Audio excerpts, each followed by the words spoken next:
Good evening. I call this regular meeting of the Littleton Historical Preservation Board for August 24th, 2020 to order. Clerk, please call the roll call. Chair Field, Vice Chair Gabriel, Here. Board Member Cronenberger, Here. Board Member Fisher, Here. Board Member Geddes, Here. Board Member Hill, Here. Board Member Hood, Here. Board Member Overby, Board Member Spratlin. Here. We have a quorum.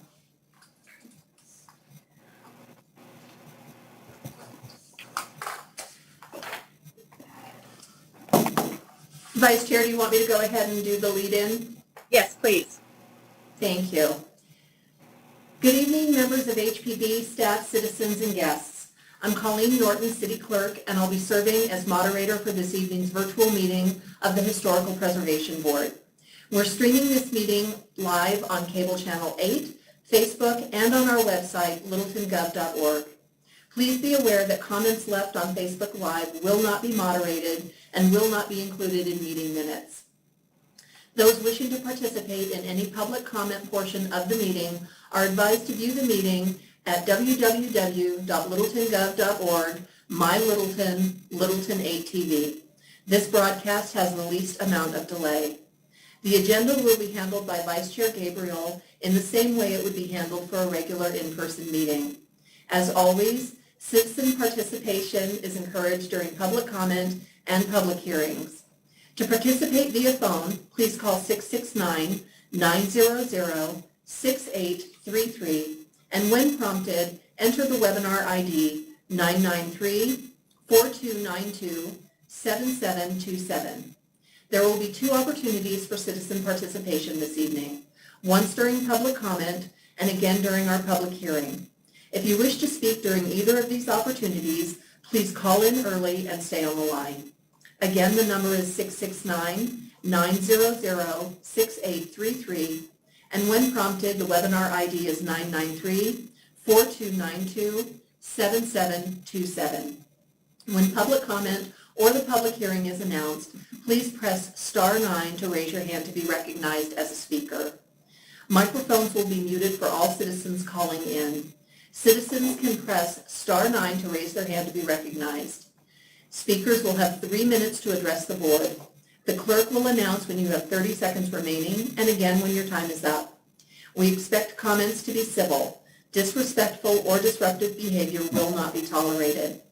For agenda items, Vice Chair Gabriel will ask for a motion and a second, followed by discussion and a vote. The board will vote on agenda items using a thumbs up for yes and a thumbs down for no. The clerk will call each vote with all ayes and nays.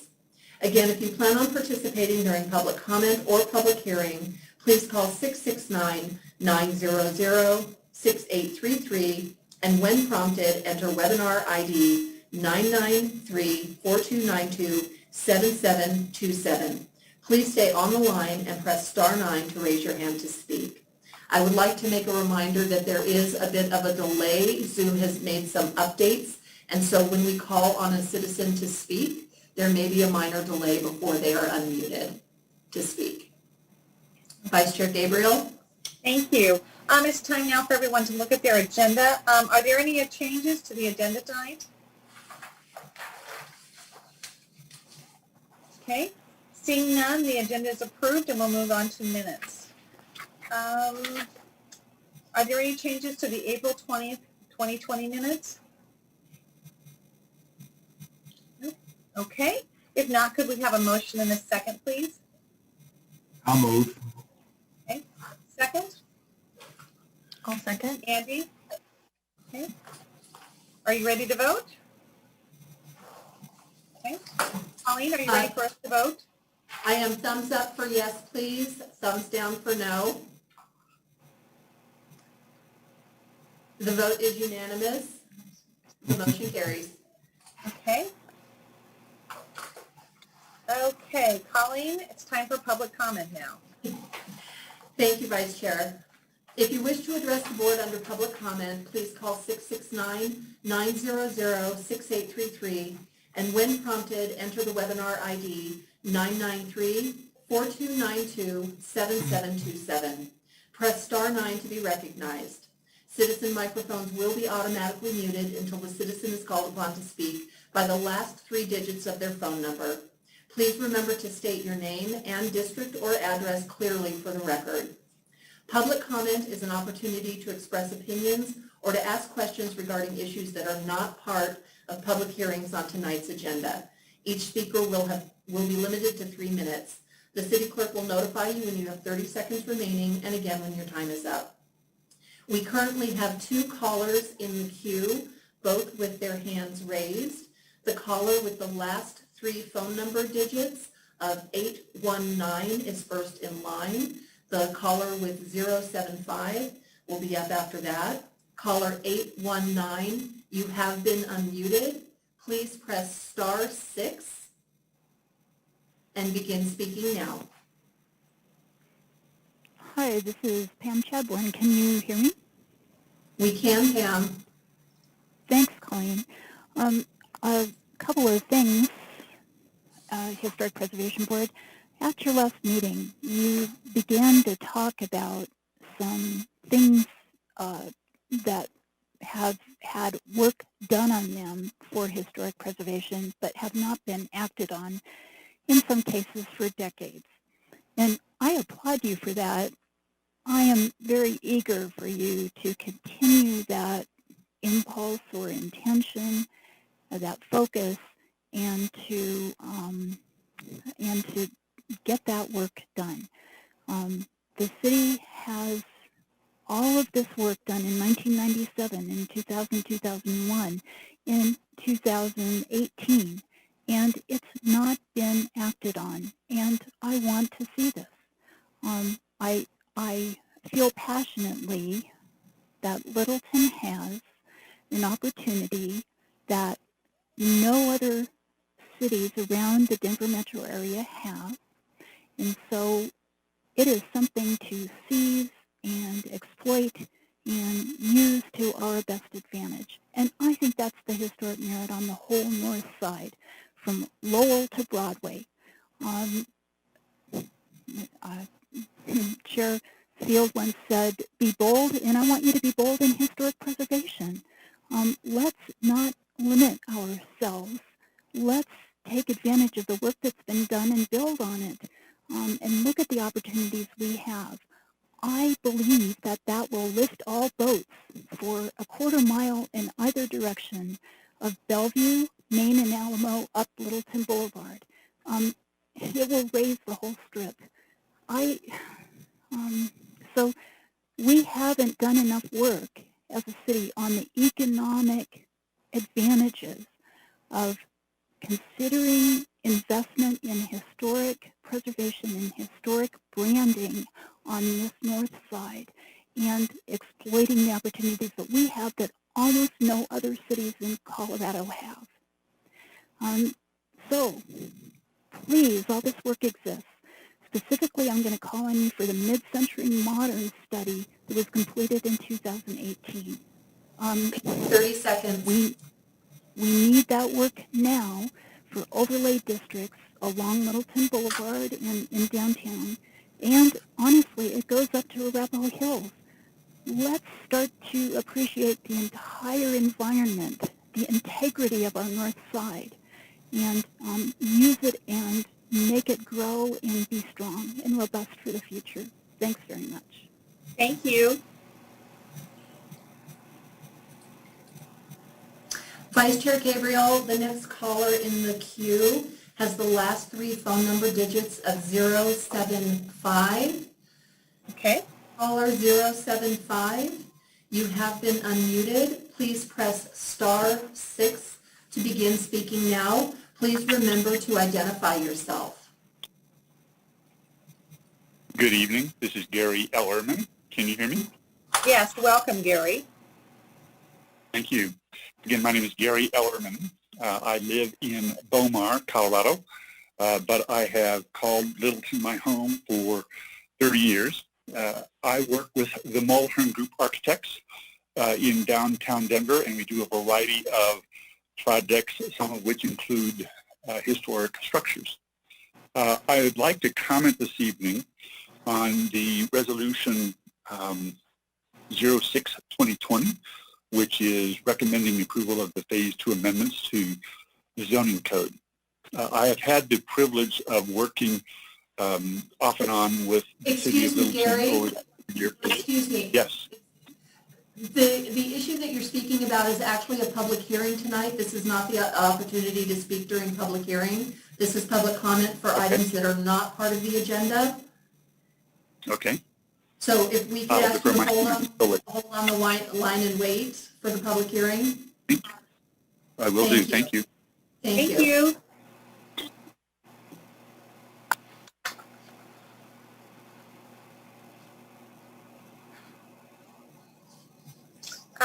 Colleen, do we have anybody else on the line? We do not, Vice Chair. Okay, shall we move on to the next agenda item?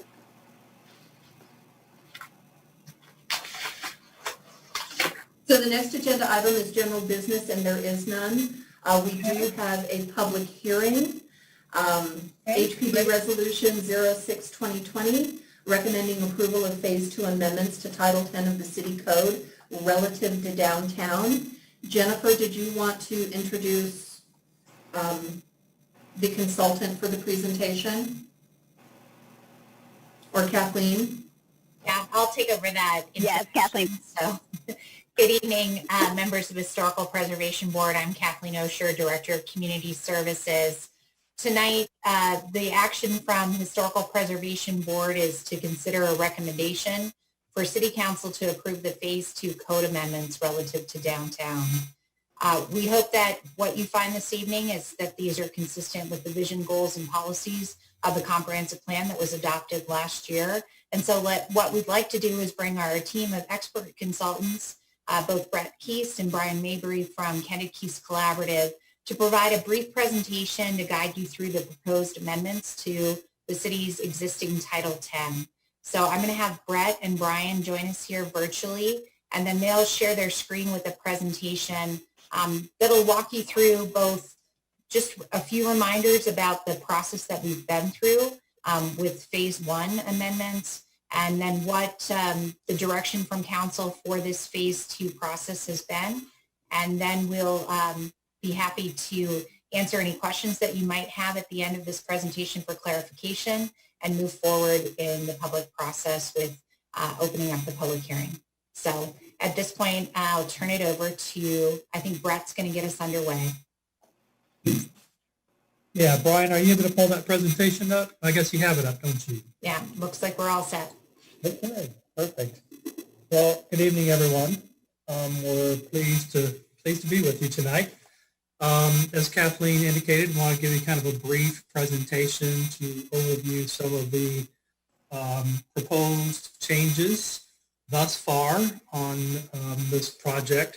Just want to remind everybody that this work really began with the creation of a vision and the comprehensive plan that was done and adopted by the city. And then we initiated the Unified Land Use Code. But as part of that, there were Phase 1 amendments that were proposed by staff, and staff has brought forward. And then there is also work that is being done on the downtown building block. The community has been organized into a series of different building blocks, and downtown was the one that was chosen to be first. So there has been kind of a first set of regulations that have been drafted for the ULUC. Just to give everybody kind of a reminder, and many of you may already know this, but particularly if you were involved in the comprehensive plan process, that is a very broad policy statement of the community. It involves a lot of public input. Many of you may have been involved in that year and a half plus process toward adoption of the comprehensive plan.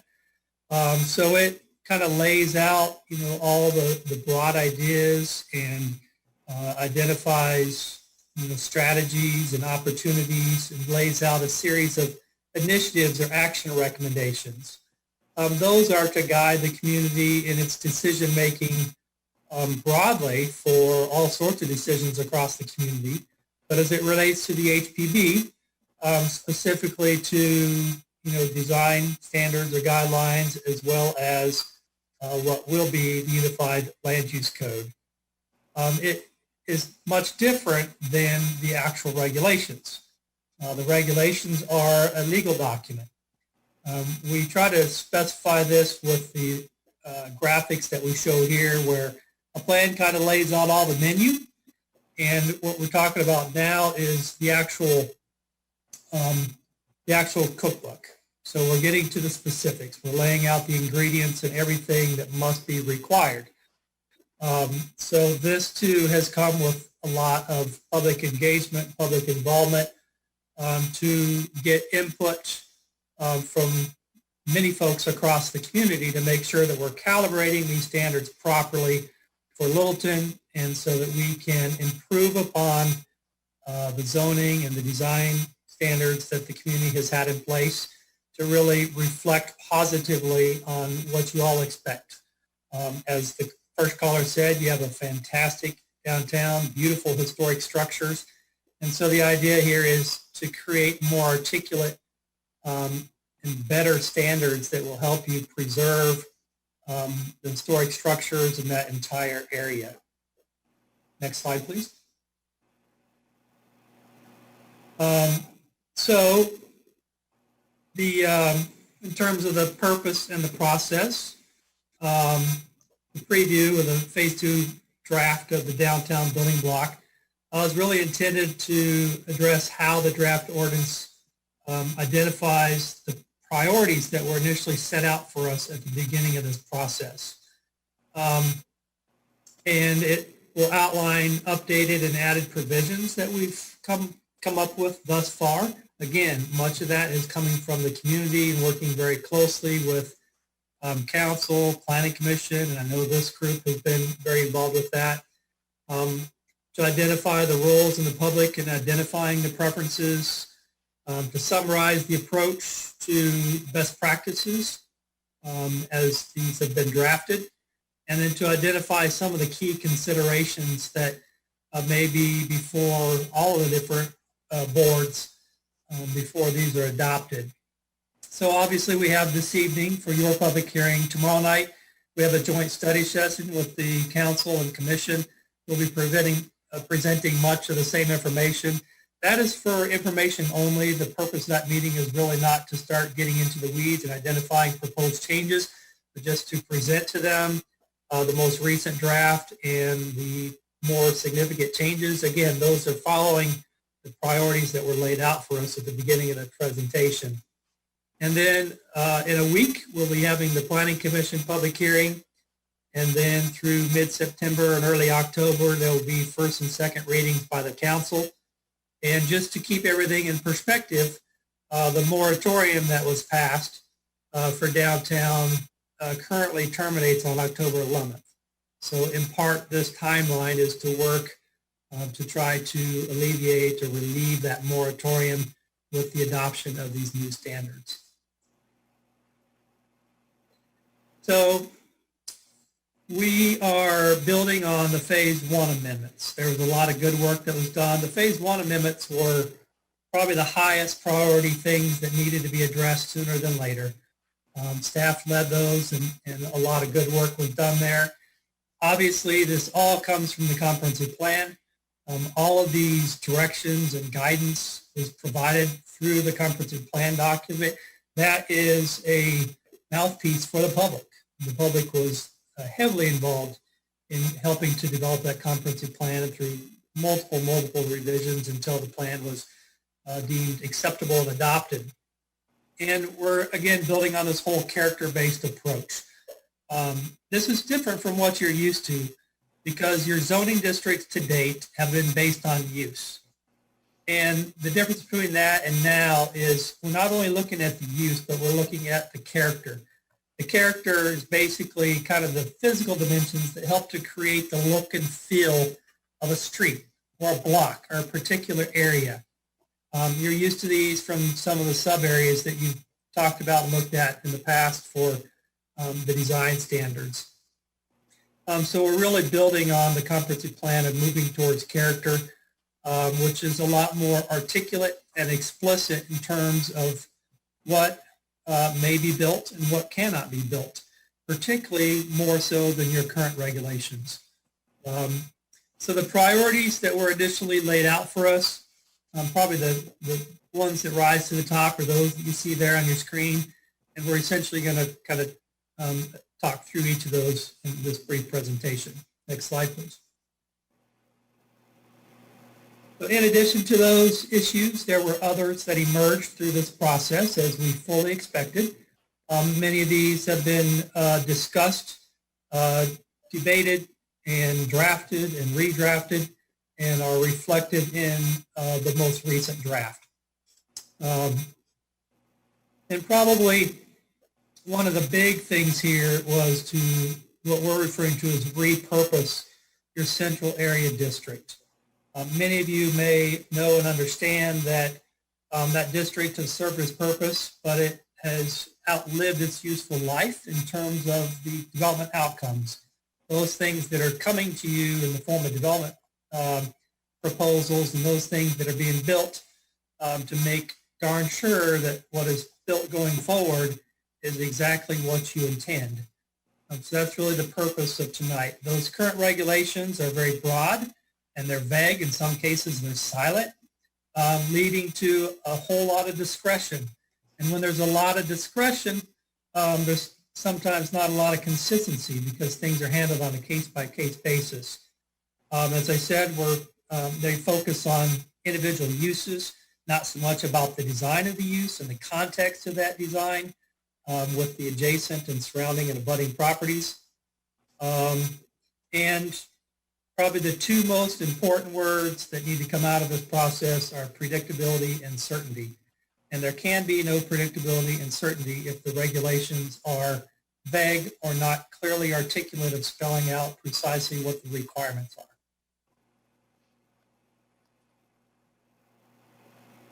So just to give you a little bit of a background, and some of you may have participated in some of these, we started off in February with a downtown survey, and we did a kickoff event in person, fortunately, as well as an introduction to the process with joint leadership. When we got into March, obviously we all know what happened about that time frame. So we have switched over to doing everything virtually, and we're actually very pleased with the work of Kathleen and Jennifer and all the staff. We feel like that we have had equal success virtually as we would have in person. So we did an Envision Studio. We did polling and published polling results. You can see an example there on the right-hand side. We then took all the input that we received there, and we used that to facilitate the session for Envision Studio number 2 that was in May. All of this was building towards preparing this draft that was released at the beginning of the month. And we had a city council study session and followed that up by a couple more study sessions in June. So as I said, there's been, in some cases, these had nearly 100 or over 100 participants. They were advertised broadly and invited everybody to participate. So we feel like we were successful in getting not broad and general input, but getting very specific input, as you can see with the graphics, and really asking people very pinpointed questions about what their preferences are. Next slide, please. So in terms of green space and tree protection, basically what you'll find in this ordinance are tables, and the tables will basically spell out buffer requirements in some cases. The buffer requirements spell out the width and the number and types of trees that are required in buffers. We also have a minimum tree canopy coverage. We've heard a lot about green space and biomass, and we know that that contributes significantly to the character of Littleton in general and specifically downtown. So in the 4 different character areas, the downtown neighborhood, mixed use, Main Street, and transition that you see in that lower table, there are minimum canopy coverage. Basically what that means is the mature growth of a tree and the amount of coverage that that has on a lot. You might think that would be higher, but we have to think about there's also buildings on these lots. And in the downtown area, those buildings tend to have a much greater coverage than they do in other areas of Littleton. And in some cases, you have to think about parking and other things like that that take up some of the land. So we think that is significant.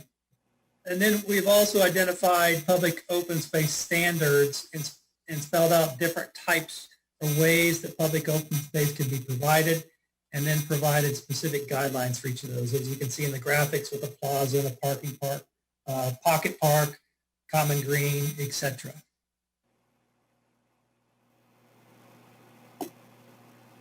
In terms of the building heights, this has probably been one of the most talked about topics. And so there's been a lot of conversation trying to find this balance between development that is feasible and can actually be built. I think all of you can agree that drafting these regulations would really not help us any if they can't be built. And so in parallel course with this project was some economic feasibility work to check the viability of our regulations. This was an absolute fantastic process because these folks took the regulations that were in the draft code and basically ran them through models to see if could they be built. Would they pencil? Is there anybody that would approach a project with the standards as written? And what we discovered was in many cases, no. And part of those were because of the standards, the amount of building area, the amount of required parking and other things that, may deem something being unviable. And so we worked back and forth with them. We're also very sensitive to the character and the appearance and the context of buildings, particularly as they relate to historic structures. So these have been calibrated, recalibrated, and recalibrated. And basically what you'll find is there is a number of stories within 20 foot of a property line. So the idea is that if you're walking on a street or you're driving down a street, that the buildings along the frontage will be kept low, in most cases 2 stories. And then there's a big step back before the building can be added with any additional height. In many cases, you'd have to be quite a distance away to even be able to see a 3rd story when it's stepped back that far. It dramatically reduces the impact on the street level. And so you'll see in many cases, there is a maximum number of stories at the street, and then there might be a maximum number of stories that are stepped back a greater distance from the street. And so you'll see in the graphic there, you can see that 3rd floor is stepped back. So in many of these cases, you'll see there's a height for the first 2 floors, and then there's a height for a 3rd floor. And in some cases more, depending upon where it's at relative to, the real bones of downtown. Next slide, please. Building placement is also important. When you have ordinances that establish a minimum setback standard, what that means is really the builder can place that at the minimum or any greater distance. So therefore, you get buildings that are set back right at the minimum setback, and some of them are much farther beyond. Some of them that have parking lots in front, some of them don't. And so you get this real a kind of disjointed street frontage or block frontage, where you have buildings that are set back at all different distances with parking, without parking. Some treat pedestrians well, some don't treat pedestrians well. And so the purpose of this is to be more articulate and specific as to where buildings are placed to mimic or to reflect the type of character that you want. I.e., in many cases, you want to bring the buildings to the street so that they are accessible to the public or the pedestrian walking down the street. similar to what you have on Main Street. And but in other areas, such as the transition areas where it's more residential in appearance or the residential neighborhood, obviously there you want building setback. You want green space and lawn areas to reflect typical character of a neighborhood. So this table basically goes through and identifies the columns are the 4 different character areas, and it spells out if there's a minimum or a maximum setback and all the other street frontage requirements. What you also have found and experienced in town is that buildings were built sideways or perpendicular to the street frontage rather than parallel to. And a real goal of this is to make sure that we are creating a better pedestrian environment by having building elements and entries on the front rather than on the side, and you have a blank facade on the street front. So that you continue that rhythm or that pattern of entrances along the street front. So in all cases, you'll see tables like that, and then you'll see graphic illustrations that show you how those dimensions apply in the tables. Similarly, and this is perhaps one of the most important aesthetic things we can do, is building massing and step backs. This is in part what I just discussed with having upper floors set back a greater distance so that they reduce the mass and scale at the street level. But there's a lot of other things that are outlined in this that help to articulate buildings such that you don't get big square boxes with windows and doors. It requires changes in building materials. It requires transparency. It requires step backs or step forward with building walls, different things like that. So you create interesting architecture without trying to design the aesthetic of the building, but you can design the form of the building so that it reflects the type of outcomes that you expect. Next slide, please. Green space and open space, we talked about that a little bit. I talked about the buffers. That's a graphic that kind of shows the buffers, spells out the types of trees that are required in certain distances, and emphasizes that the open space is privately owned and maintained privately, even if it's open to the public.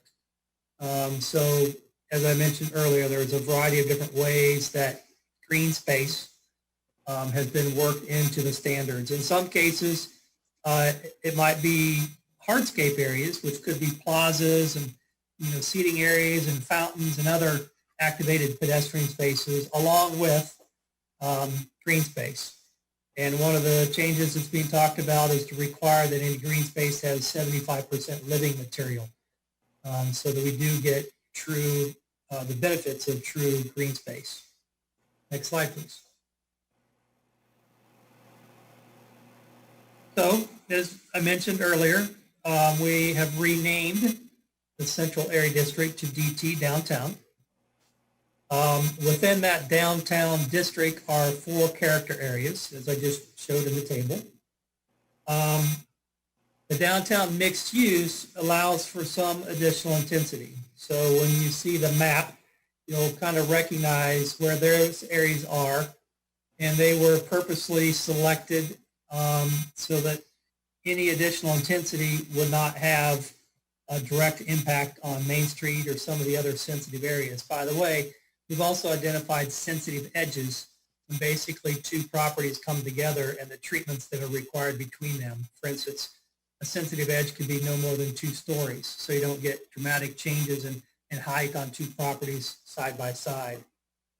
The downtown transition areas buffers and protects the Main Street, as well as the downtown neighborhood residential area. So that's kind of meant as an in-between, between the mixed use area and the Main Street. You'll see that on the map, how that transition area kind of intervenes between them. And then the downtown historic district encompasses both Main and Alamo Streets.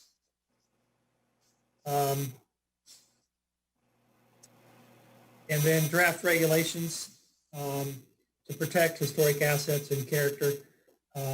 So we will be taking further steps in coordination with you and the work that's been and being done as we get into the subsequent portions of the Unified Land Use Code to further address and strengthen as necessary historic preservation regulations. Parking is one of those other topics that is much talked about. I mean, look, when you have a lot of uses in downtown, there's a lot of parking. The vast majority of downtowns exempt parking, meaning that anything built is not required to provide any parking. Yet parking is still needed because people have to park and walk to these stores. So usually that puts the onus on the city. So the city has to go in and acquire property and build public lots or structures, what have you. Structures are oftentimes, not economically viable if there's not enough people there to park in them and to pay that note. And if you start having too many surface parking lots, it dilutes or degrades the character of downtown areas because you start having big masses of surface parking lots, and you have some of those today. So we looked creatively at ways that we can require parking, but this is one of those elements that went into the economic viability analysis, that obviously parking is a land hog. It takes a lot of space to meet the requirements, and sometimes the parking areas cover more than the buildings themselves.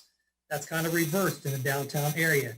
So we have to think, okay, where can parking go and how can we treat it? So we have specified, and this is commonplace among downtowns from town to city across the country. So it's nothing out of the norm that Littleton is doing. Multifamily dwellings have to have one space for one bedroom and two spaces for two or more. I'm working in one city in the Kansas City area that is only requiring 0.75 spaces. So they've gone even lower to encourage, more viability, economic viability. And in their case, it was more density and more height. We've removed the mixed use requirement for offices. It was simply redundant. Restaurant parking have to meet International Traffic Engineers manual in terms of the baseline. There's credits and reductions in certain cases when it makes sense, such as if they are near transit, things like that. And then there's also provisions for rideshare program. I would guess many of us have used Uber and Lyft, and that is increasing. And so if there are provisions for rideshare, then it has been addressed in the parking regulations by providing for rideshare spaces in lieu of additional parking. There's been better language to address on-street parking places as to where they may be placed relative to the building, and 8 foot by 22 foot long. So that's a lot more articulate. There's provisions in here for shuttling to the RTD station. So if an office provides a shuttle, they may be able to get reduced parking. And then tuck under parking. You've got some good tuck under parking that's kind of hidden and shielded. And so as that is written right now, 2 tuck under spaces would count for 3 off-street parking places. So there's an incentive to do tuck under parking as opposed to surface parking. Next slide, please. And there we removed pocket islands and landscape timbers as barriers, and added more in terms of plant types and xeriscaping. Obviously, native drought-tolerant plants will work best in the environment so that we're not requiring people to sprinkle. There were not a whole lot of changes to the land use table. To the maximum extent practicable, we left the land uses that were there. So regarding vehicle service minor, that's a question as to is that use appropriate? Should it remain? Or should it be a conditional use in certain character areas? Group homes for elderly are permitted with limitations. So they're not a conditional use per se that requires a public hearing, but there are spelled out requirements of what must occur in order for that use to happen. There's a new use for recovery residents, and again, these are all defined in the draft. And then parking structure, again, is permitted with limitations as well, rather than being a conditional use. There were a lot of definitions that were added or changed. I think you're probably familiar with the conversation on slot homes. They are now prohibited in the downtown area. And there were a lot of other necessary clarifications and tweaks and edits to make sure that the definitions reflect the intent of how those words are used in the code. So this is the most recent character area map, and it does reflect the changes. It removed the 3-story limit to the area northwest of Geneva Village and south of City Hall across Berry Avenue. It extended the downtown mixed use north a half block between Rapp and Nevada. Extended the transition area, which is, again, the buffer between Main Street and mixed use areas east and along Alamo, and then extended the Main Street east and west along Main Street. So you can see the color-coded map that reflects the different areas. The DNR, the yellow, is the residential area. The dark blue is the Main Street. The light blue are the areas that basically protect Main Street from the mixed-use areas. Next slide, please. And that concludes the overview. Appreciate your patience. There's, as you can imagine, a lot to cover. There have been a lot of changes, rightly so, because we've received a lot of input and feedback. So with that, I'll conclude my presentation. Thank you, Brett. That was a wonderful presentation. It was a lot easier to see that than read those 300 pages this morning. So thank you very much. At this time, we'd like to open it up to questions for staff or clarifications to staff from the board members. And if we could keep your questions or comments to staff members or consultants to under like 3 minutes, that'd be great. So let's start with David. Do you have any questions or comments on the presentation or questions for staff?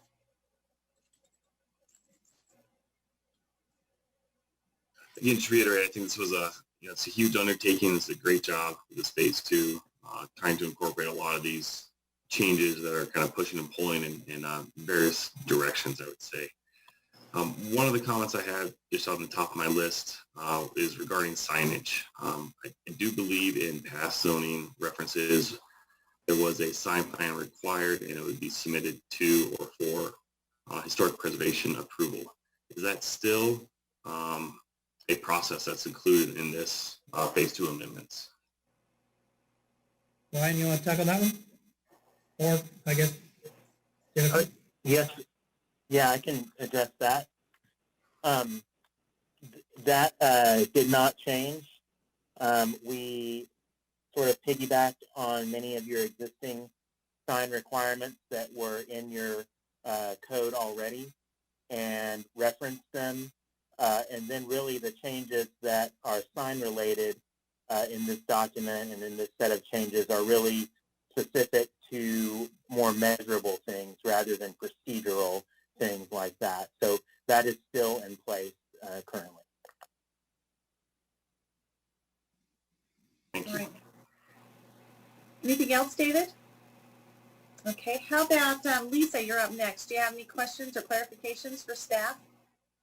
I do. Thank you for that presentation. So you talked quite a bit about the step backs, and I don't know if I just couldn't see it on the bottom of my screen, but I didn't actually see what the step back requirements are above 2 stories. So are they? Okay. Yeah, in the draft for each of the different character areas, first there are graphics, so you can look to those and you'll see that there's a step back. You're referring to the step back, not the setback, right? Correct, step back. Yeah, so you'll see graphically where that step back is, and in the table it will spell out the distance of that step back. It really depends on the building type and the character area. I believe they range, Brian, correct me if I'm wrong, anywhere from 10 to 20 or 25 feet, if I'm not mistaken. That's correct. Okay, so that is on that table somewhere. It's just not on this slide. Yeah, look for the tables that have the graphics that show that, upper floor setback, and then there'll be a letter there, and that letter corresponds to the table and the dimension. Okay, thanks. And then I have another question, if that's okay. Yeah, go ahead.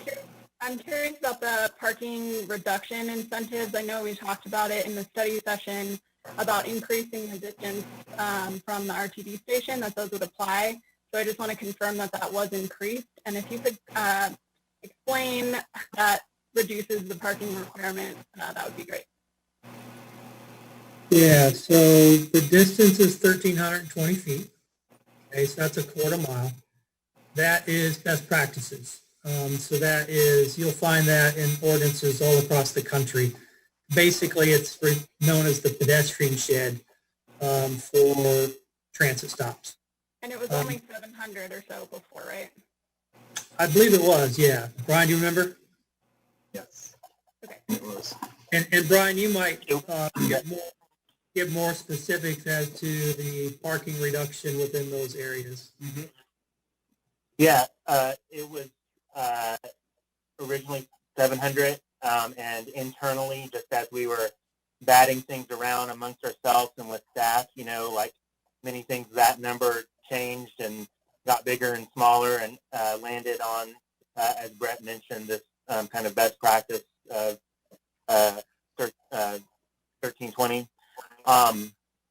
One thing to note that was mentioned in the slides was that there is a cap on and that is a new addition based on from compared to the draft that was released in early July. There was no cap originally on the amount of parking that could be reduced. I mean, you could potentially pile on up to having 100% parking reduction to where no parking would be required in the downtown. And again, in talking with staff and batting things around and trying to get the best document we could, we came up with the 50% cap on these reductions so that nothing would be completely exempt from parking in this draft. There is that cap that comes into play. And what are the reductions for those areas within that 1,320 feet, Brian?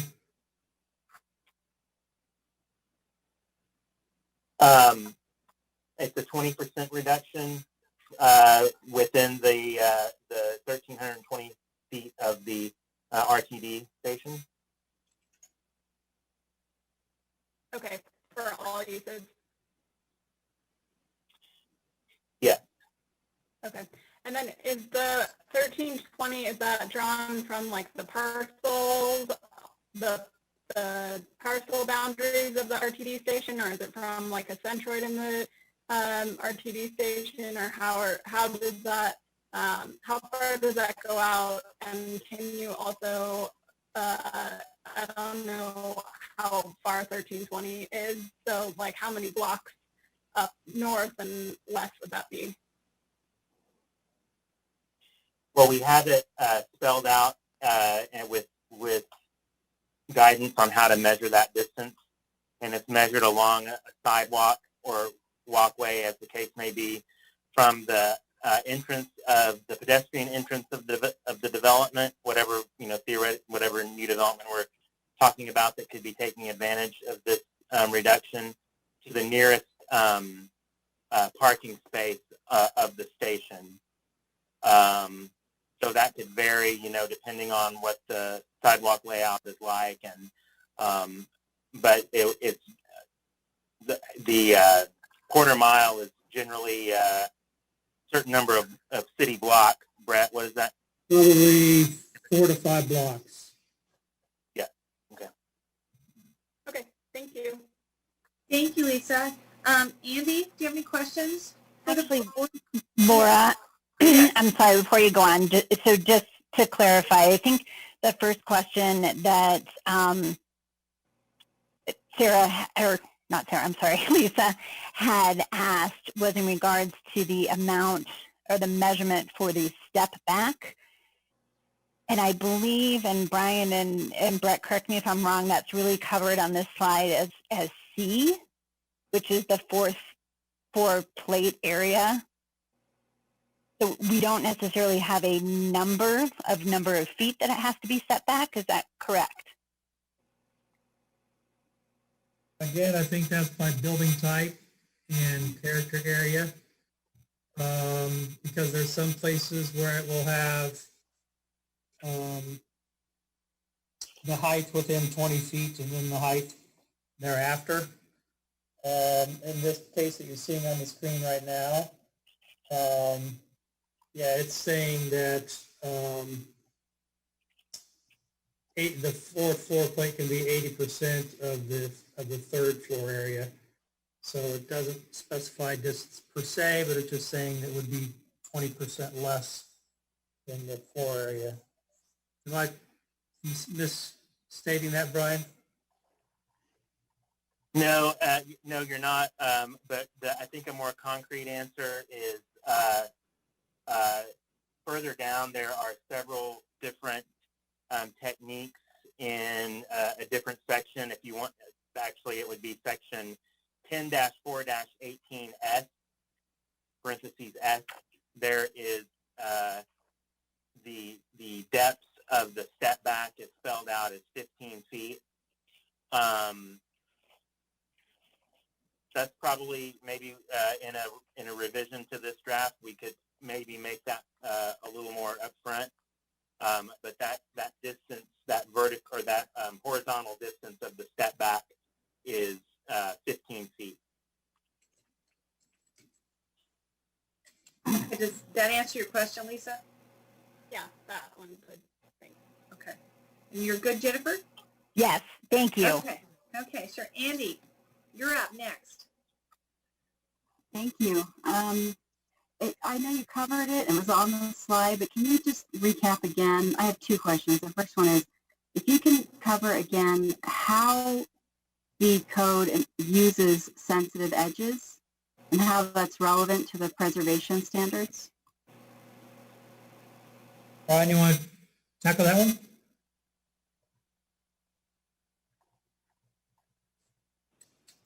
Yes.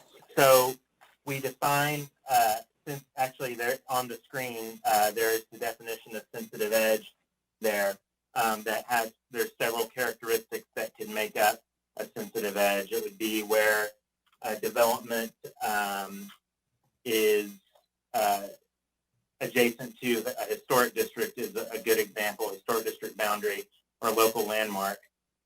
Where that is the case, then there is a keyed-in letter on many of the tables related to the different building types that give a cap on the number of stories that can be within 10 feet of that sensitive edge, or, for example, again, adjacent to a historic district boundary.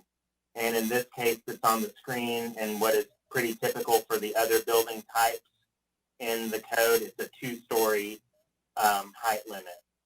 So the idea is to not have as massive of a building, along these lines that would be adjacent to a historic district or landmark, and then allow the building further back to have more height to it. And Brian, what are some of the other transition standards that are in the code, i.e. buffers, etc.? Right. The buffer yards or the buffers that we have, really, we simplified it based on talking with staff to really just one buffer type that is 5 feet in width, fairly narrow for a downtown context, with 4 trees per 100-foot segment, and with fencing or wall as an optional element to that, again, recognizing some of the smaller or more constrained properties that we would have downtown. So, buffering is a big part of that, being sensitive to adjacent properties, the setbacks, the sensitive edges, I guess just kind of requiring a certain level of fenestration or windows along a wall, and so you don't have an expanse of blank walls to make the area more inviting and pedestrian oriented. Those types of things. Okay, thank you. And I'll follow up on my other one with staff later. Thanks. Thank you, Andy. Amy, do you have any questions?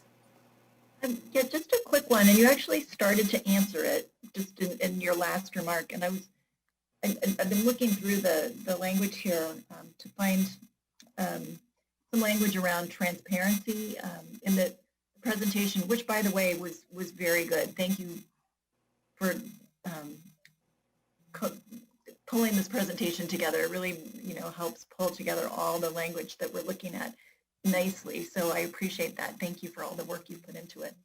My question is, talking about the blank wall that you just mentioned in your answer to Andy's question, when looking where in the language here would I find language that addresses the need for transparency and guidance around windows?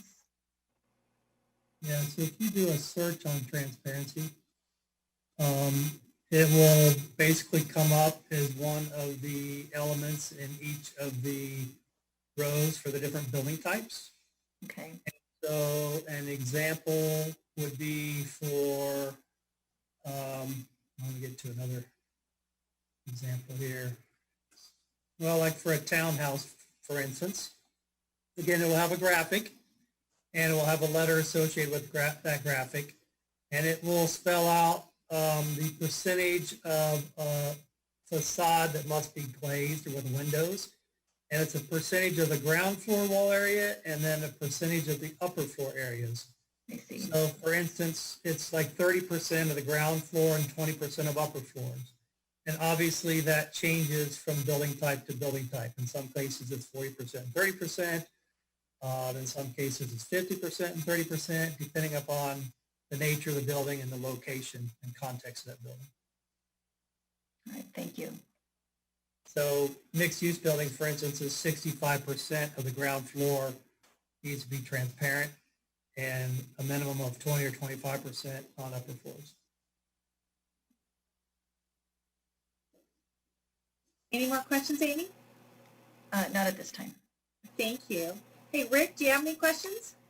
Yes, I would like to just thank Brett and the city staff for addressing all the comments that you got over the last few days on reviewing this report. I submitted quite a few comments. I know many other people did I talked to, and I was very pleased that you had addressed almost all of them, which is really good. Some of them were general, many were specific, but I'm really pleased that you took the comments and made the changes. It's a lot of work. Been looking at this thing for 3 months, just like you, more than you, Brett, and I have to say I'm ready to move on to the next phase. I don't want to read this thing again.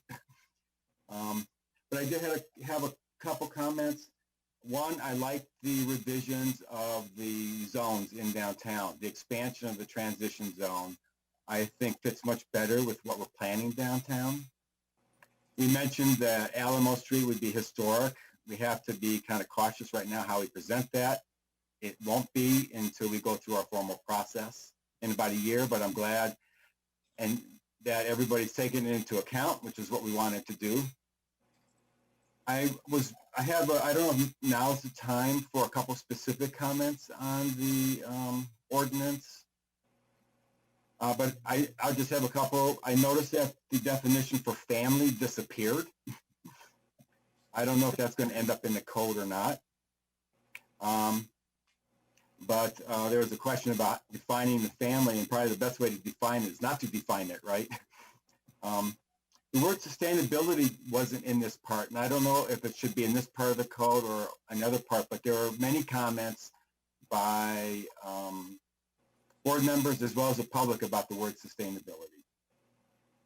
Then one table change, which I've noticed, is the chart on 10.4.18E states that apartments are not permitted in the DMS zone. I saw that too. Pardon? I saw that too.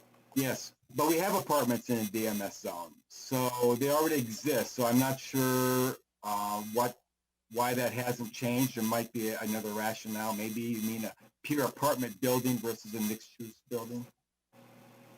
You want to clarify that, Jennifer? Yes. So staff actually had noted that as well in previous drafts, and it makes sense on how we did it. So we are basically saying that on Main Street that the apartment building type is not permitted. Okay. So obviously the apartments that we do have downtown are part of a mixed-use building. None of those apartments are on the street level. So it really means the apartment building type is not permitted along Main Street. Okay, that you might want to clarify that a little stronger because it didn't say the type. And then one other one had to do with the office in the DNR district. And that's section 10.4.17.7. And the table doesn't permit offices, but there's it said it could accommodate an office if the property could accommodate 8,000 square feet. And I don't see any place in DNR where you could ever get an 8,000 square foot office on those lots. So I had mentioned that comment before. I'm just not sure why the office even shows up in DNR in that one section in definitions. But other than that, I would say I'm done enjoying reading it. It's been very hard work, and looking forward to see how this ties in together with all the other sections that we have to do. I'll make Thank you, two Rick. quick comments, Rick. Go ahead. On family, as you might imagine, years ago that was consistent in all codes, and as time has passed, the definition of family has become much more difficult. And even if you have a definition of family, attempting to enforce it is nearly impossible, as you might expect. So what we're seeing is that term is probably disappearing readily, if it hasn't already, from most codes across the country. That's good. The current sustainability, even though the term may not be in there, there's a lot of sustainable provisions that are interwoven throughout the entire code, and will be even more so as we continue to move forward. So we certainly want to think about energy efficiency and more natural ways that we can deal with stormwater, and all those types of things that are kind of part and parcel of these regulations. I know those are covered very well in the document, but for the general public who's not going to get into the weeds like that, if they just look at definitions and sustainability is big on their mind. Now, I know there are several comments from the public about that word. It might be worthwhile having the definition just for those who aren't going to get deep in the code to know that it's been addressed. Yeah. We absolutely can, you can offer that up as an amendment. And just one more clarification on the family thing. We actually had the city attorney weigh in on that because we did have some concerns. So it was per his direction that we actually did remove it. That's good. Okay. All right, thank you, Rick. Chris, do you have any questions? I just have one, I don't know if it's a question or more of a concern. And the slide that's up now, the character area map changes, I'm kind of coming into this process, I feel like midstream. So where it says removed 3-story limit to area northwest of Geneva Village, Does that mean it can be taller, or like they can build whatever size building they want? Like we moved, like what was the requirement before? My concern has been anywhere I've seen that 4-story buildings are okay near the downtown. I've voiced that concern a couple of different times, that I just feel that that gets too tall when we're talking about the downtown historic district. This is Brian. I could weigh in on that. That bullet relates to the fact that compared to the map that was in the first public released draft in early July, that's a change. As not saying that that is different or the same than what is currently allowed. That just means that there in the previous character area map in the original public release draft, that area originally had a 3-story limit on it, and that was removed in this draft that you've been reviewing the last few days. Okay. So Chris, just Yeah. just to clarify, so and it's hard to tell in this map. So in the DMU there is an area, and it's a smaller area than it was before, but there's white diagonal lines through it, and it looks like Brian is trying to show us. So the area where Geneva Village is, and then the area that's immediately adjacent to the DNR, the north side of DNR and south of Crestline, that area in there is limited to 3 stories. And then when you get down to Berry, south of Berry, that portion of DMU no longer has a 3-story limit. do they have any limit? It would fall under what building type ends up being used in the DMU as to what the height would be. And there is a maximum, unlike the current zoning where there are no height limitations in some places. Correct. Okay. Like with the current CA zoning, there are areas that are more built on an FAR, so they could potentially go up significantly higher than what we're proposing now. Okay. So what's being proposed is to limit that height so that it's not just random in whatever the developer builder wants to do. In the hashed areas, yes. And, Yeah. and as well as the other DMU, depending on what building type. Okay. All right. Thank you. Mm-hmm. Thank you. Do any of the board members have any other questions or clarifications they'd like made? No? Okay, Colleen, it's, what time is it? 7:40, and we need to open up this hearing for HPV Resolution 06-2020 to the general public. Thank you, Vice Chair. Reminder for citizens wishing to speak during the public hearing tonight who are not already in the queue, please call 669-900-6833, and when prompted, enter the webinar ID 993-4292-7727. Please stay on the line and press star 9 to raise your hand to be recognized for public comment. Vice Chair Gabriel, we currently have 2 callers in the queue. The first caller with the last 3 phone number digits, 819. Please press star 6 to unmute yourself and begin speaking now. Please remember to identify yourself.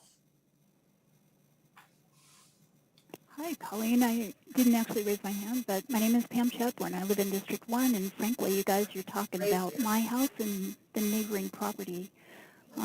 I can't tell you how much my blood is boiling that people who don't live downtown are looking at colored areas on maps and trying and saying they're going to make a decision about my life, my property, and my neighbors. Let me kind of use that as an intro to the fact that although Mr. Case claims that there was a lot of outreach in many iterations of the public cycle in the comp plan. That was not true. There was one iteration of the comp plan and nothing more. And it is a broad document. It is not a comprehensive plan. It's not comprehensive or a plan. I wanted to be more positive. My first comment was I wanted to recognize the work that went into this document by staff and by citizens. I was really pleased and proud of the citizen input. I'm going to mention the thoughtful discussions presented by the Next Gen folks, but all of the citizen inputs I thought were great. There's an amazing effort to get to this point, but the rezoning in here, and that, you know, there are a few other things, but the rezoning has not been shared, explained, understood by the downtown residents and owners and business owners and people who work down here. We have no input from low-income folks, disabled folks, seniors, who are people who need to use the transit area. We used to have a transit area, and now we have nothing. There's no consideration of transit, first and last mile, anything in this. That's crazy. The story was that Ken and Keith was selected because of their excellence in outreach, but I'm going to tell you, those of us downtown, most people don't even know this is going on, much less have had input. Guys, this is not ready for prime time. This is too far, too fast. It should be broken into smaller bites, presented to us who live downtown, and let us weigh in. The comment that your comments were put in is interesting, but it reveals the weakness that many of us in the public say that our comments are not put in. And we're the ones who have to live with this. Again, you can tell I'm upset. So let me mention feasibility. When NASA reviews proposals, 40% of the evaluation is feasibility. We have heard nothing about feasibility for historic preservation with this plan. Guys, can you build this out and really tell me that you're going to preserve our historic district, that it will be viable in 30 years? I don't think so. The only technical presentation was about whether current developers would build now. No, we don't need and want a plan or code that invites current development. We need special partners for our historic district. This is the wrong thing at the wrong time, and I am pleading with you to either deny it or take out the rezoning. Thank you very much. Pam, that's time. Thank you. Thank you, Pam.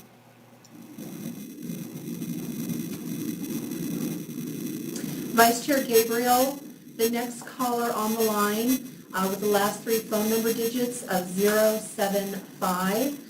Their hand is raised. Caller 075. Please press *6 to unmute. You may begin speaking now. Please remember to identify yourself. Good evening. My name is Gary Ellerman. I'm a Beaumar resident, but I've lived here for 30 years and consider Littleton my home. I work for the Mulhern Group Architects in downtown Denver.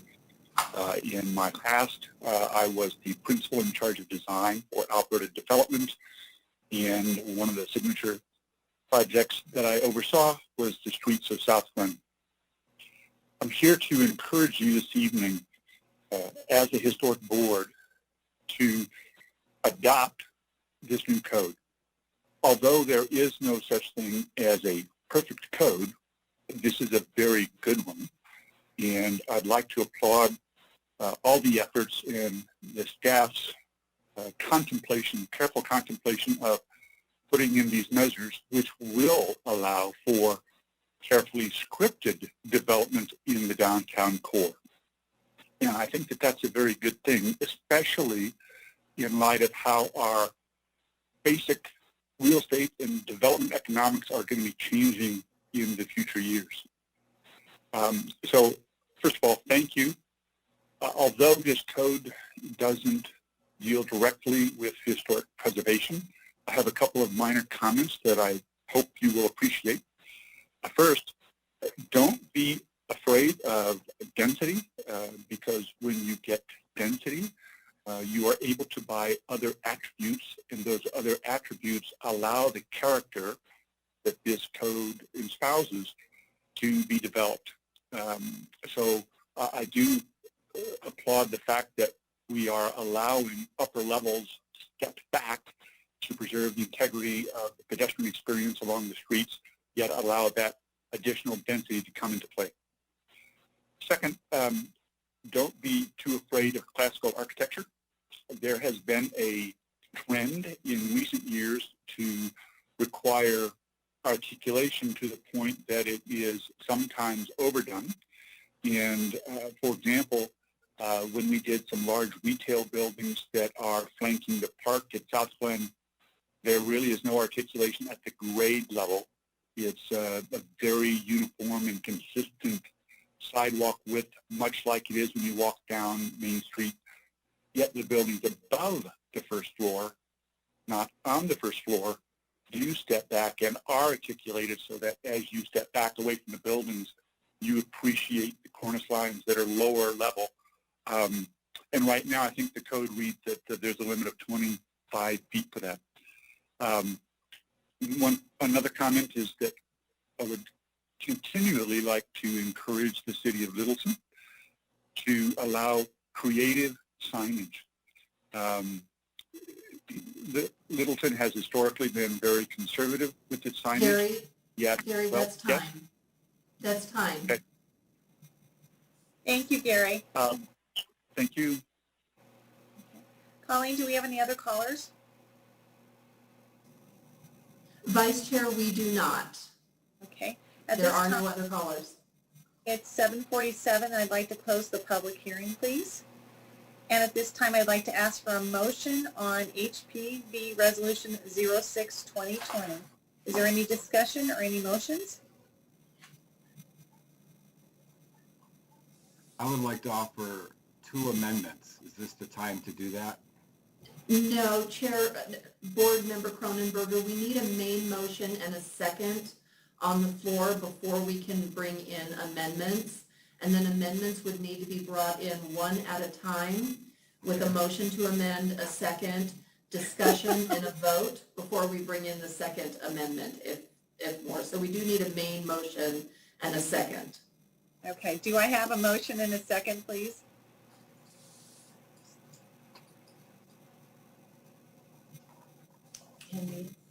It looks like Andy has one.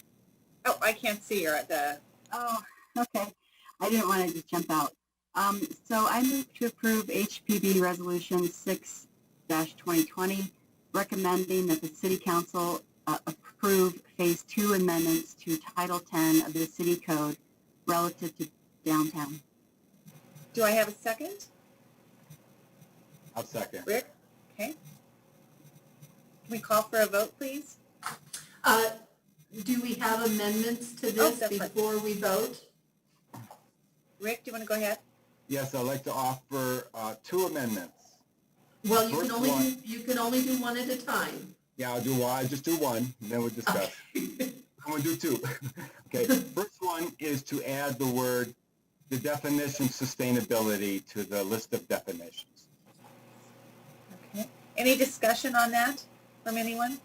Do we have a second on that motion to amend? Andy, thank you. Can we remove the presentation from the background? I was just going to ask that. Thank you. Because I can't see everybody. There we go. Thank you. So we had a second? Yes, Board Member Hill seconded. Okay. So now do we vote on this? You can have discussion or vote. Board Member Geddes, we don't have video of you for the vote. I can't vote. I don't have voting privileges. Everybody's voting tonight. We're down 2 members. Okay. Thanks, Chris. Thank you, Chris. All right, is there any discussion on Rick's amendment? Lisa? I don't have discussion on his amendment particularly, but I have a couple comments, and I don't know at what point I should say those.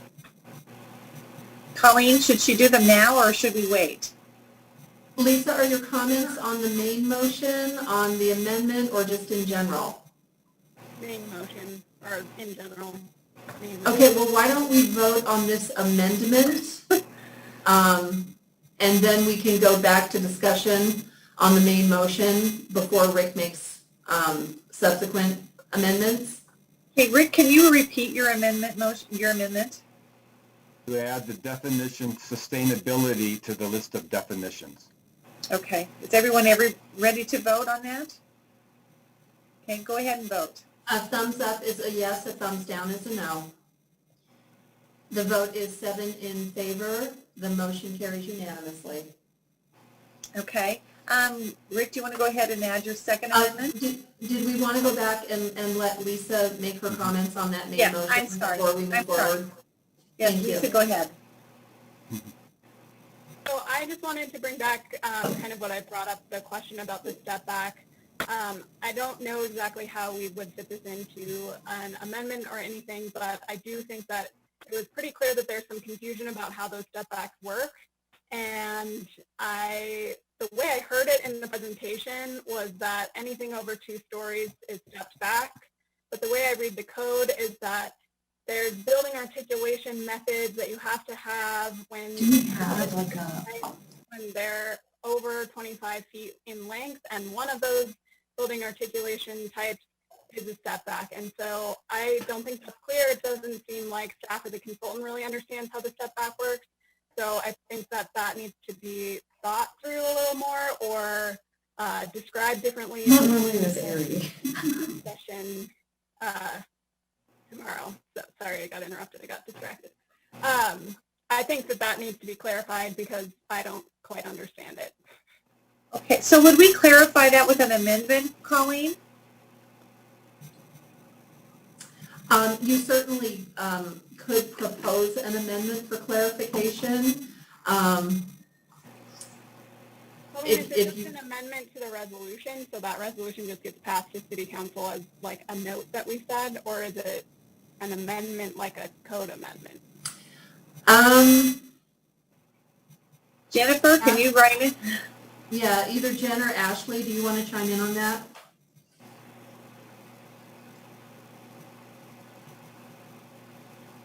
I'll chime in. I think the way the resolution is written is whether you are asking City Council or recommending to City Council to adopt Phase 2 as written. And so I think as proposed in the staff communication, you can say, we are moving to recommend this, but with conditions. And the condition could be that you want this further defined, if that makes sense. So it would be a condition on the resolution. I would agree with that, and that we can work directly with Brett and Brian to do that clarification, whether that's a clarification in the table that refers to the actual measurement and description of that. I think might be the easiest way, but we will consult with Brian and Brett on the best way to clarify that. Should I propose another amendment? Can I move to add an amendment? You can certainly. Can we just add it as a condition? That would be the amendment, would be the condition. I understood that right. Well, yeah, you can make an amendment to add a condition. Okay. Okay. Do you want to do that, Lisa? Yes, I move to add a condition to our resolution that states that staff shall work with the consultant to clarify the step back and ensure that the intent is, hold on,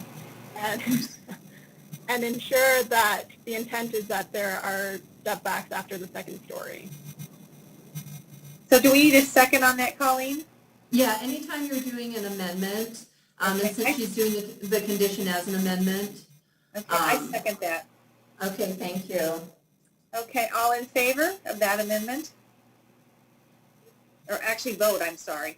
Mm-hmm. Yeah, thumbs up is yes, thumbs down is no. That's 7 in favor. The motion carries unanimously. Okay. Okay, now back to Rick, another amendment? Yes, my amendment has to do with table 10418S, additional design standards for all character areas. It's item 2, view corridor. I would like to add the word, the building Columbine Mill to the list of the landmarks that are in that list. Right now, the list includes the Carnegie Library, Geneva Lodge, and the courthouse and other buildings and mountains. So what I'm asking is to add the Columbine Mill to that list of those other historic landmarks.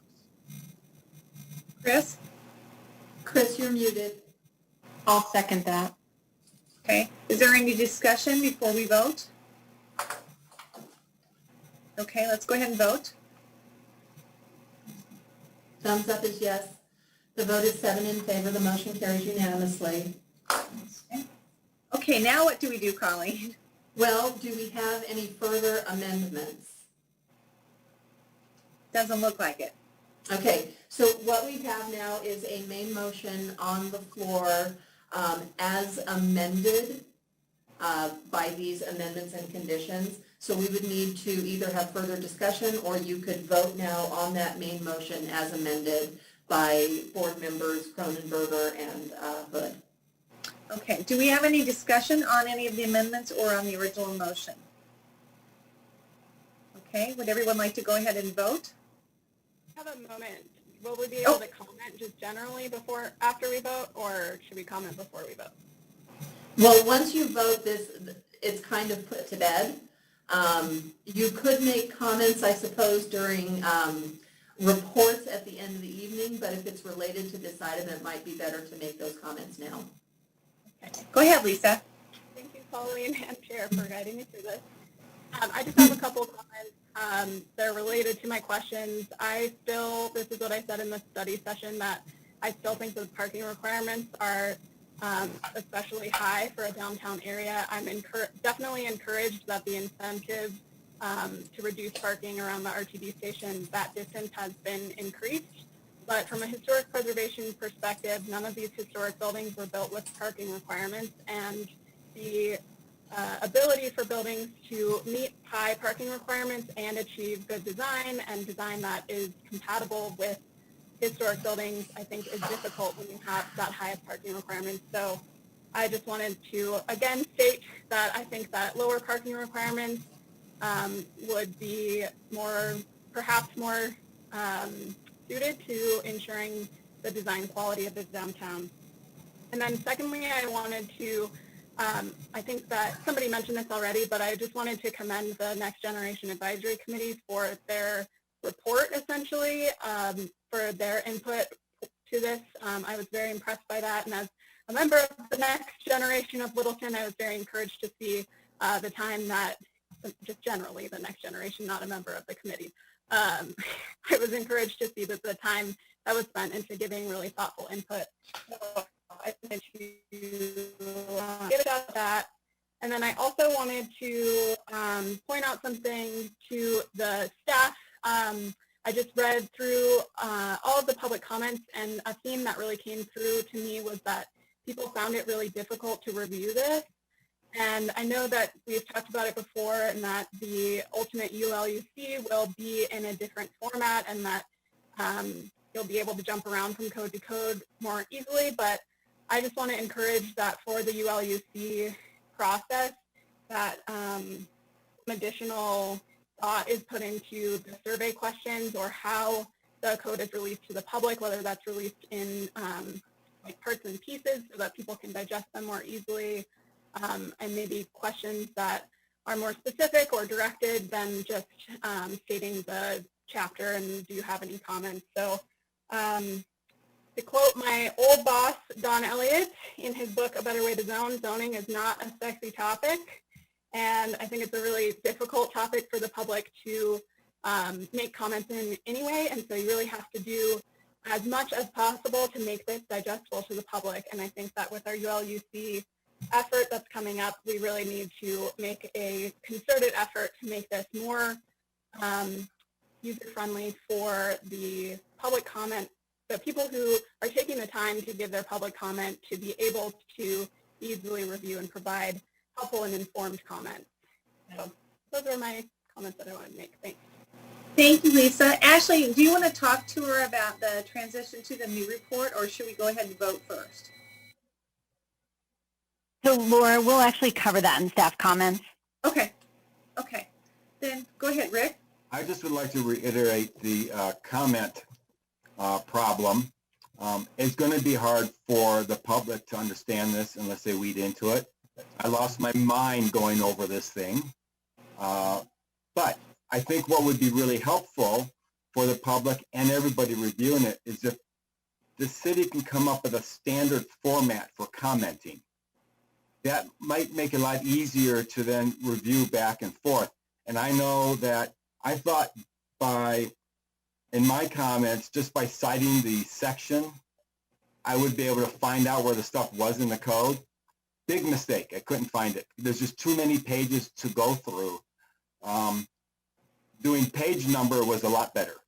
And it may just help the public if there's a little guidance on how to comment, because then you can keep track of your own comments and subsequent reviews. I know it's hard. This is very difficult stuff to do for people who don't deal with codes. Thank you. Well, if everyone's ready. Oh, Annie, go ahead. Thank you. I just wanted to also mention that I appreciated all the work and some of the things that were added that we had brought up before, like really being able to better utilize Little's Creek, the view corridor language. There was just a bunch of stuff in there that I appreciated seeing and felt heard. I definitely noticed in the comments that people are struggling with the pace of change, what feels like a pretty rapid pace of change, which I can all relate to. But I will say that I hope that the council understands and appreciates that really the best way to support downtown businesses is to get more people downtown, and to do that you do need some more density. So I'm hopeful that people can think about beautiful, fantastic, historic places that are in fact a mixture of dense and lower dense development with good design guidelines, and hopefully we can do that and get it right. I also saw a comment that weighed the value of increasing density with affordable living for seniors, and I agree. I appreciated that comment. I also think we need affordable living for workers in our downtown. Otherwise, we'll have worse traffic problems, which everyone also hates. So I just wanted to throw those comments out there. Thank you. Thank you. Any other comments from the board? Colleen, before we vote, could you repeat back our motion for us? Is that possible? So your main motion, and I apologize, I do not have all the amendments. Your main motion, hold on, I need to pull it up on another screen. I apologize, I wasn't prepared for that. I have the amendment, so I can read those off once you read the motion. Okay, I'm going to have to pull it up. Give me just a minute. Unless, Andy, do you want to repeat the main motion, please? I also scrolled away from, here it is. Okay. I apologize. That's fine, I have it. Approve the HPV resolution 06-2020 recommending that the City Council approve Phase 2 amendments to Title 10 of the City Code relative to downtown. And then Jennifer, I think you have the 3 amendments? Yes, with the following 3 amendments. Amendment 1 being add a definition of sustainability to our existing definitions. 2 is clarify how step backs are defined. And 3, add the old Columbine Mill as item that needs a view corridor. And that's found on page 237, but I can give you the exact reference. Rick, it is in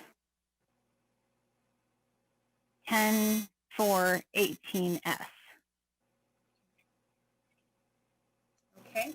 All right. With that, are we all ready to vote? Oh, go ahead, Lisa. Sorry, it's just to clarify, I know I kind of fumbled over my words with mine, but it's not how step backs are defined, it's how they're implemented and where they're required. Got it. Okay. Yeah, because it's not a problem with the definition, it's with what's used.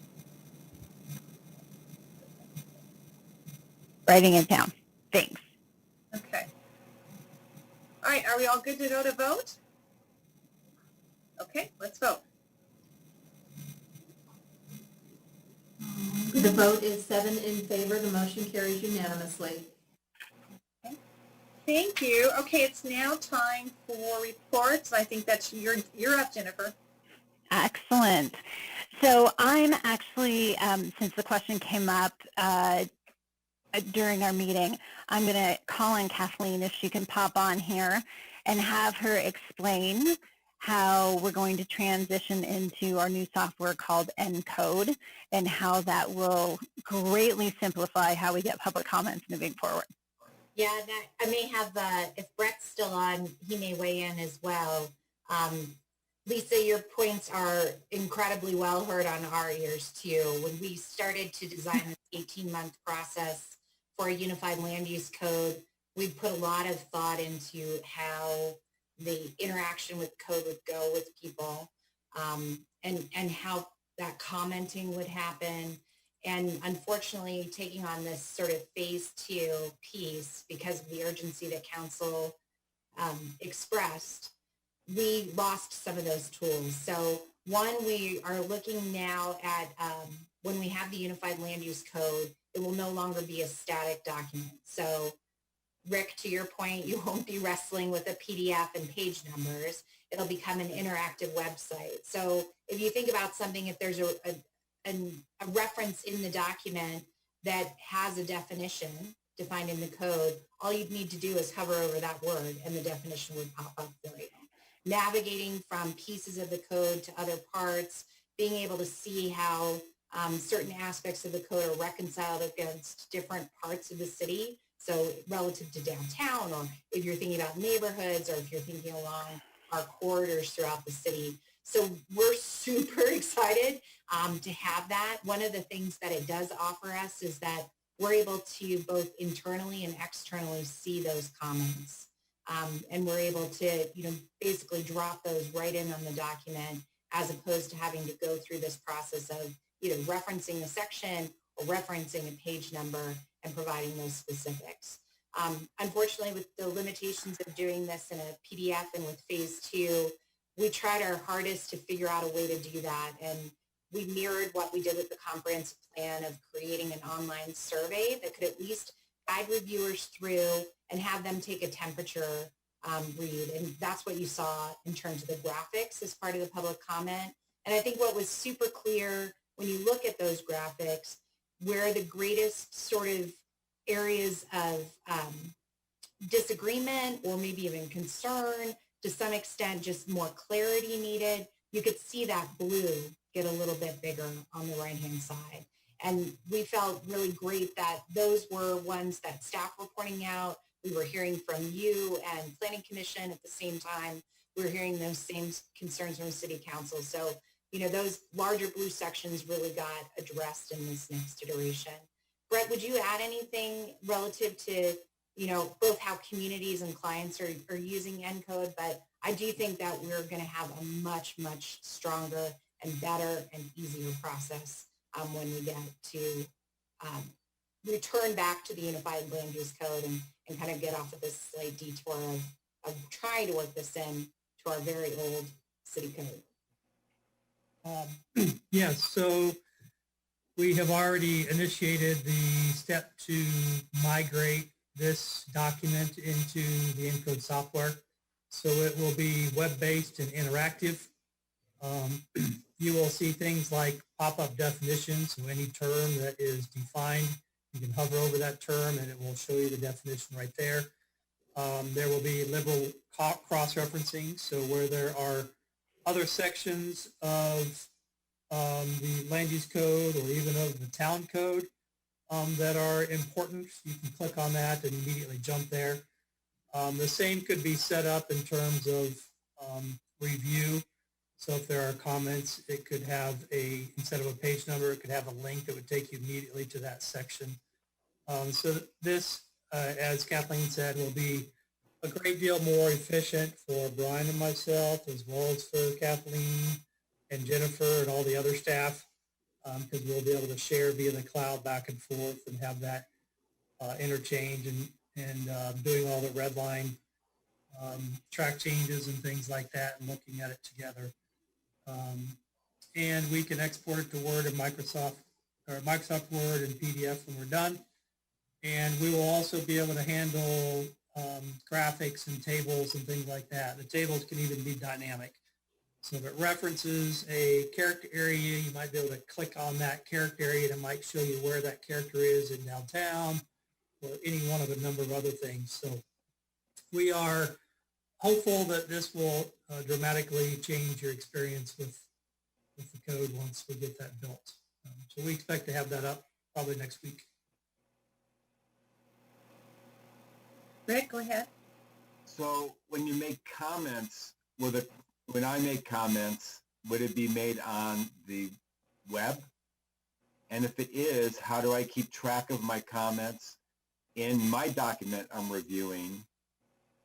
Because right now I have to make the comments in a Word document in order to keep track of what's going on. Because I don't want to make a comment on a web-based site and then lose that comment because that really is painful.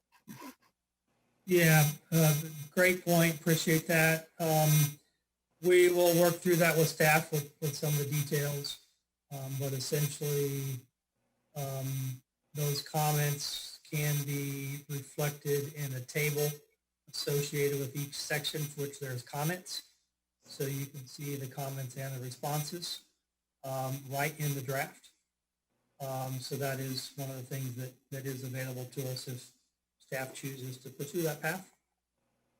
Well, what I did, and Kathleen knows this, and Jennifer, I did type my comics up in Word, and then they had the online form. I just cut and pasted it in. I mean, that works fine. I mean, it doesn't take that much more effort to paste it in, that's for sure. So. Yeah, the alternative is to have a form like what we did here and have a link that will basically open that section of the code.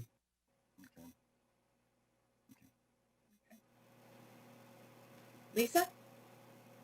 I just wanted to say thank you for providing that update. I know I've harped on it for several meetings, so thank you for that. And as both planner using a zoning code and a zoning code consultant, I am all for former for both of those things, but I'm all for the interactive nature of zoning codes, and I completely, I'm just very glad that Littleton is taking this step to invest in that software because I think it makes so, and I think it'll make a big difference in reviewing the code in the future. Thanks.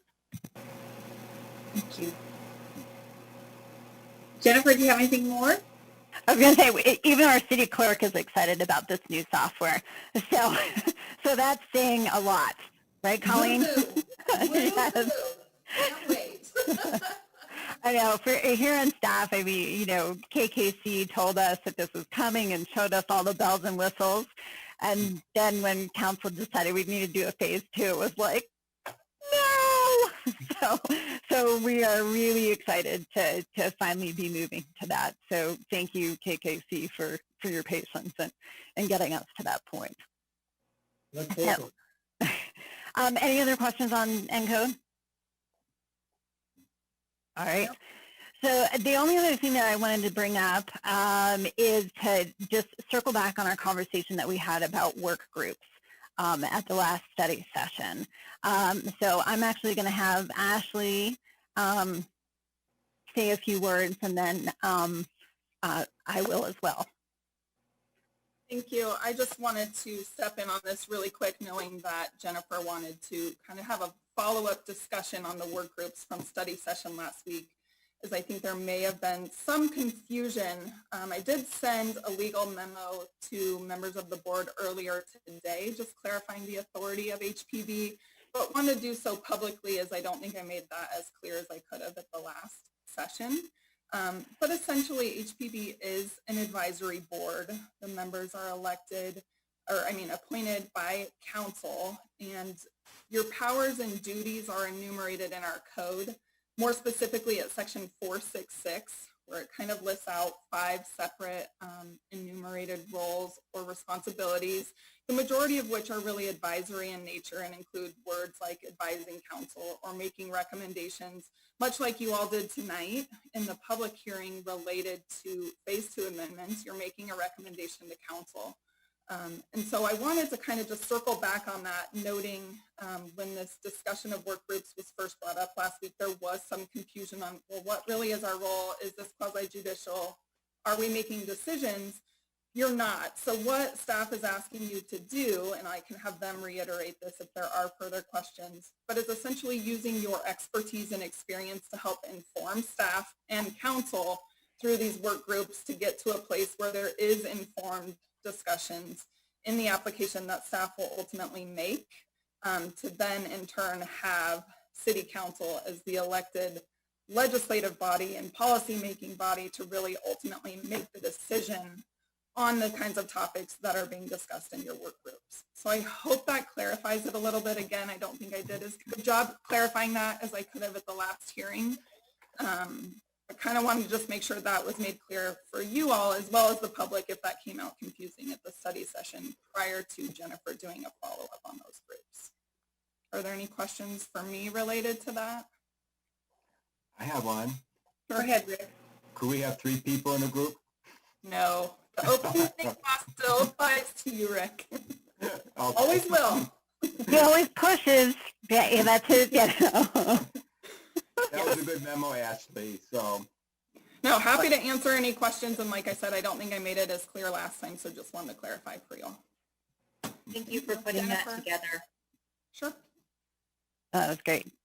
Any questions for Ashley on that? I'm still listening. If you come up with any, I'm just going to go off video. Right, and we don't have, Andrea is not with us this evening. I'll embarrass her. It's her birthday, so the next time you see her, tell her happy birthday. But she was unable to join us this evening. So she has all of the notes that we had taken from the work group last time. But one thing that came up that I think there was also a little confusion on is those work groups are not happening simultaneously. They're really sequential. So that historic survey is going to happen first, and once we have some results and it circles back to HPV for them to weigh in on, then we'll kick off with, figuring out which are contributing and non-contributing and working on that district, and then the theme. So I just wanted to clarify that those are sequential, not simultaneous. Does that make sense? Yeah. So Jennifer, when would the updating of the historic survey start? And what would be the time frame to get that done? So, and Kathleen, if you want to jump on here, Andrea and I met with Kathleen and we started discussing that, but really we're looking at as soon as possible that we can get that started, which is why we wanted to bring this up again before we had our next meeting. And I actually think your next meeting is scheduled on the same day that we have our Envision Studio. I just realized that. So we're going to need to work with you guys on another date for you all to meet. So not meet on the 15th, but give us another date? I have September 21st as our next meeting. You're right, the 21st, I'm sorry. Yeah, and that, Kathleen, correct me if I'm wrong, but that is our next Envision Studio. That is our next scheduled one. Yeah, so really whoever is going to be in that work group to do the surveys, Andrea would like to get you guys started as soon as possible.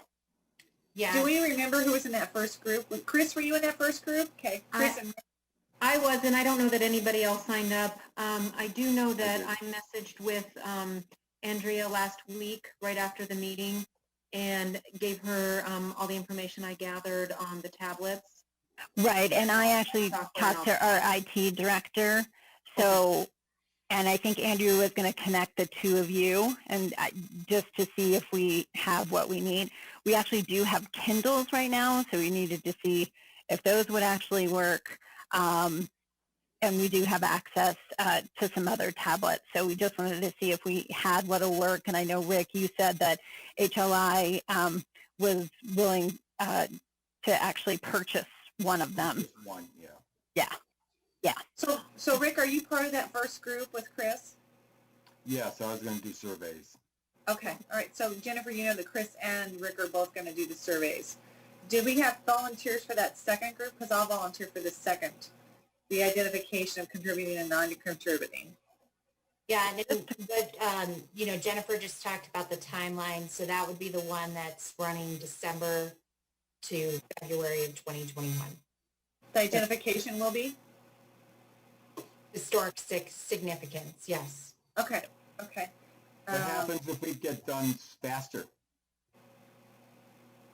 Can we move it up? I am all for that, but we have to make sure we all end up where we need to be to end up. I understand that. My only concern is if they're going to be bringing the preservation code updates as well. I don't think we want to be doing two things at once. And try to be done with the basic work when we Prior go to the preservation code. Yeah, and the full Unified Land Use Code draft is coming out June 7th. So we're hoping we have enough indications on the Historic Preservation Code pieces that we're doing exactly that, Rick. Will we have input to that code part much sooner? What draft language is going in?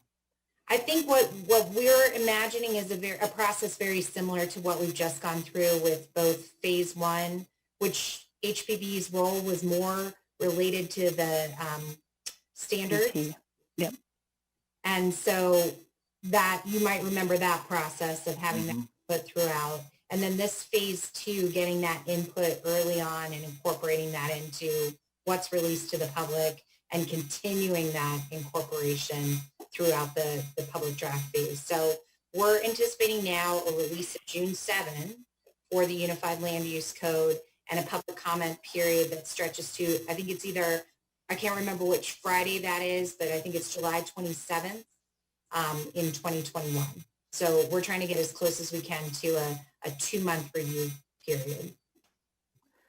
Yeah, my only concern, preservation codes are very complicated and they have to have very specific language in them that we get it in. It took 2 years to write the first code and a lot of review. And I just want to make sure there's enough time for the board to review what's being proposed in the code, because this code has to apply to the whole city, not just to the downtown. All right, we've definitely noted that. Yep. So Jennifer, do you need us to volunteer for other sections of the groups now, or do we have enough? I think we have enough to go on for right now, given that we need to do the surveys first. So and Chris, I don't know if you were just voluntold to do that or volunteered to do that. She volunteered. I volunteered because my okay, good. background, I just want to make sure. No, I feel like with what I'm doing with Historic Denver right now, it just made sense for me to jump right into doing the survey, and using that new software has just really expedited the process of surveying. So I'm totally okay with doing the survey with Rick. Excellent. Thank you for offering your expertise on that. So my goal will then be that this week we figure out what our technology needs are so we can execute that and then get you guys up and running hopefully next week. Okay, sounds good. Excellent. And then the only other thing I have is that we have a new addition to our city staff. Colleen, if you want to put you on video, and I will let you do the honors. Happy to. Good evening, Historical Preservation Board. We have hired a new deputy city clerk, Pam Middleton. She will be taking over your board probably not the next meeting, but shortly after. She's going to sit in with me on your meetings for the next time or two. And then she will be taking over HPB and Planning Commission. So she will be your point of contact in the clerk's office. Pam does come to us locally most recently, but she does come to us from Treasure Island, Florida, where she served as an executive assistant to a city manager and served as a deputy city clerk there. And I'm going to let her tell you just a tiny bit about herself. You've been talking all day, girl. You can go. It's been a long day. Yes, I have a background in, I was the executive, exactly what you said. And then, what else should I say? Sorry, stage fright. How you doing? I've been living in Colorado since 2018. I got here by way of selling all my belongings and traveling around the United States, living in a minivan and camping. So if you need any tidbits about camping, I can definitely tell you those. I am beyond excited to be here. This is honestly my dream job, living in the mountains, near the mountains, and doing what I love to do.